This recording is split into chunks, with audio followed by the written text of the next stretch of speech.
Greetings, friends. BarnGeek again. We've got a question today that I'd like to answer via video. So here's the email. It says, I want to build a rustic post and beam pool house. I really like your designs, but my space is only 22 foot wide by 20 feet deep. Can your designs for gable barn, like the Sugar Shack, be modified for that size footprint?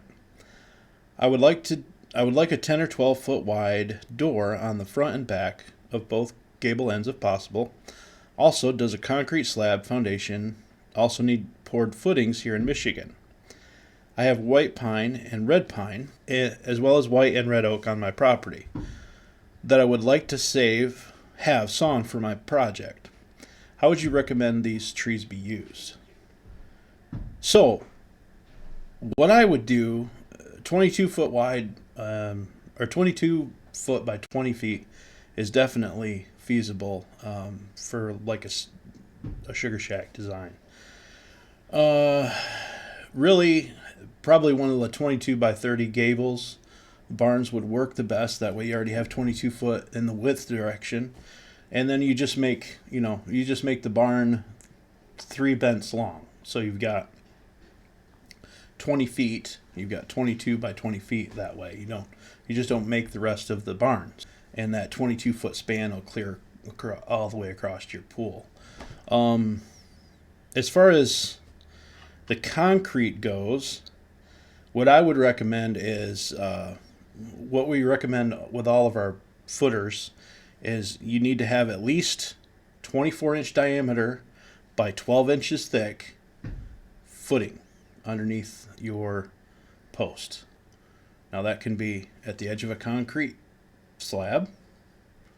You could have, a 24-inch wide by, the length of the barn, 12 inches deep footing to support every post. Or you could have, the entire slab 12 inches thick. That would be kind of costly, but we need to have that thickness for these posts, because at least the center posts, because they carry a lot of weight. So you don't want to put it on a 4-inch concrete slab. But anyway, as far as a floating slab, whether that's allowed with your at your local, you have to check with your local building department on that issue. I wouldn't recommend it. I would recommend going to the frost depth. Moving on to the next question. It is on species of material. So this person has white and red pine on their property and white and red oak on their property. And these are all very good choices to use for timber framing, especially for like a pool house. That white oak is going to be very, very rot resistant. I've previously, before we got into designing new barns, I used to tear down old barns, and a lot of times the sill beam on that barn, most of the time, if they had access to it, the builders would make that sill beam, the beam that contacts the concrete and stone foundation. They made that out of white oak because they understood that white oak resists rot very well. And I would pull those beams off. If they were white oak, they almost looked like they were just put down, because they were solid as the day they were hewed out of the timber. So I would use, white oak as posts all day. Any of your beams can be used. You can use white oak for. Red oak is not nearly as rot resistant. I would, out of the choices you have, unless you have to use it, I wouldn't, because it's going to be difficult to drill into. So it's going to be a little tough to work with. And really, your white pine is better for what you're trying to do.